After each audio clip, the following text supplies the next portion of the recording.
आज का हमारा पहला सेंटेंस है, कैसा लगा मेरा मजाक? How did you find my joke? How did you find my joke? कैसा लगा मेरा नया घर? How did you find my new house? How did you find my new house? कैसी लगी मेरी नई car? How did you find my new car? How did you find my new car? Next sentence है, कैसा लगा हमारा नया project? इसके लिए हम लोग कहेंगे, how did you find our new project? How did you find our new project? Next sentence is, यह प्रोजेक्ट मुझे उस प्रोजेक्ट से अच्छा लगा, यानी उस प्रोजेक्ट से बेहतर लगा और मैं इस प्रोजेक्ट पर काम करना चाहूँगा या पसंद करूँगा। I found this project better than that project and I would like to work on it. यहाँ पे ऑन इट की जगह पे ऑन दिस प्रोजेक्ट का भी यूज़ कर सकते हैं।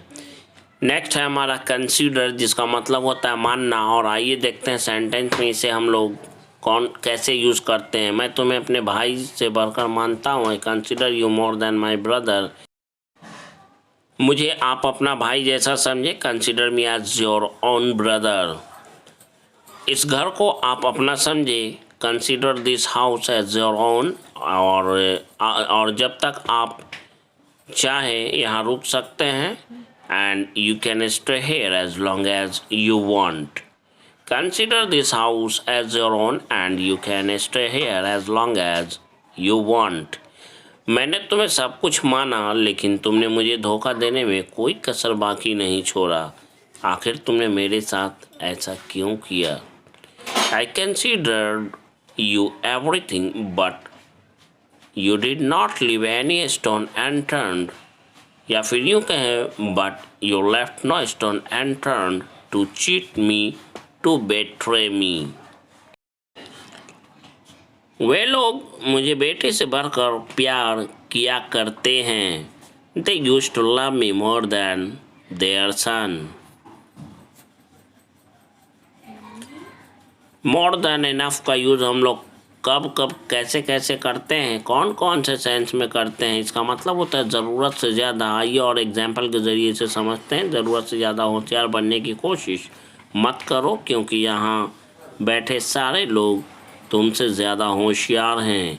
Don't try to be smart more than enough, because all the people who are sitting here are more smart than you. ज़्यादा से ज़्यादा बोलना ज़रूरत से ज़्यादा बोलना तुम्हारी उम्र को शोभा नहीं दे रहा है, इसलिए यहाँ चुप्पी साध लो, तुम्हारे लिए बेहतर होगा, या तुम्हें चुप्पी साध लेना चाहिए। It doesn't befit your age to speak here more than enough, so you had better keep mum or keep silence here. Keep mum का मतलब होता है चुप्पी साध लेना। कीप साइलेंस का मतलब भी होता है चुप्पी साध लेना।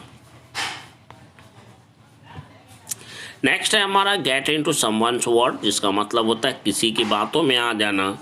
आइए देखते हैं पहला सेंटेंस, उसकी बातों में मत आना क्योंकि वह विश्वास करने लायक आदमी नहीं है। Don't get into his word because he is not a reliable और ट्रस्ट वर्दी person. You can use any one of both words, either trustworthy और reliable। जैसा कि तुम्हें मालूम है कि वह एक कुख्यात अपराधी है, इसके बावजूद तुम्हें उसकी दोस्ती पसंद है कि तुम उसकी बातों में आकर वही करते हो जैसा वह करने को कहता है।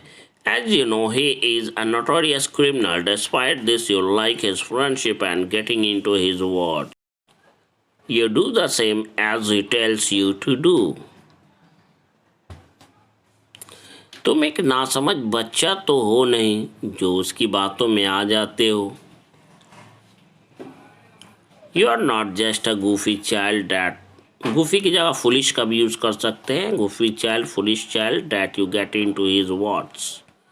डू एवर, जिसका मतलब होता है कभी तो। आइए देखते हैं सेंटेंस में कैसे यूज़ करते हैं। कभी ऑफिस टाइम पर आ जाया करो। Do ever come to office on time. कभी तो आंख मूंद कर मेरी बातों का विश्वास कर लिया करो। Do ever trust my words blindly. कभी तो दुनिया की सैर कराने ले चलो। Do ever take me to roam around the world. कभी तो अपनी होने वाली साली से हंसी मजाक कर लिया करो। Do ever banter with your soon to be sister in law. Soon to be का मतलब होने वाला या होने वाली। नेक्स्ट है हमारा, जब भी बोलना हो कहीं ऐसा ना हो कि आपके दो सेंटेंस के बीच में अगर ऐसा आ जाए बोलना, कहीं ऐसा ना हो कि, उसके लिए हम लोग लेस्ट उसके बाद शूट का यूज़ करते हैं दूसरे सेंटेंस में। पहला सेंटेंस है, धीरे धीरे बोलो, कहीं ऐसा ना हो कि कोई हमें तुमसे छिप कर मिलते हुए और बात करते हुए देख ले। Speak slowly lest someone should see us meeting and talking to you furtively. पेड़ पर ध्यान से चलो, कहीं ऐसा ना हो कि नीचे गिर जाओ। Climb on the tree carefully lest you should fall down. तेज कदमों के साथ चलो, कहीं ऐसा ना हो कि बारिश होने लगे और हम लोग बारिश में भीग जाए। Walk with fast steps lest it should start raining and we should get drenched with the rainwater.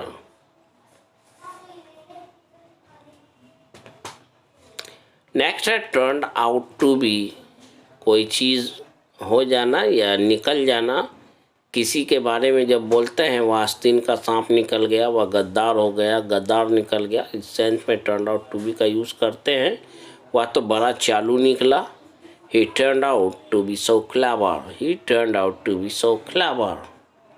Next है from my point, जिसका मतलब होता है मेरे विचार से, मेरे ख्याल से, मेरी सोच से।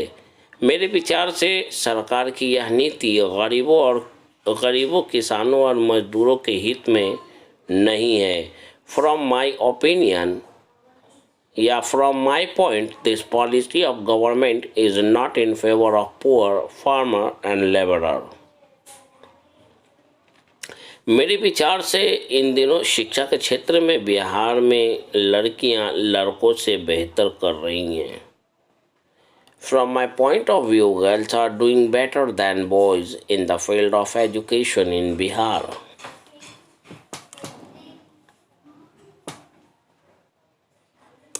नेक्स्ट है, मेरे ख्याल से हमें बांटने वाली राजनीति को स्वीकार नहीं करना चाहिए। By the point of my view या from my point we should not accept dividend politics.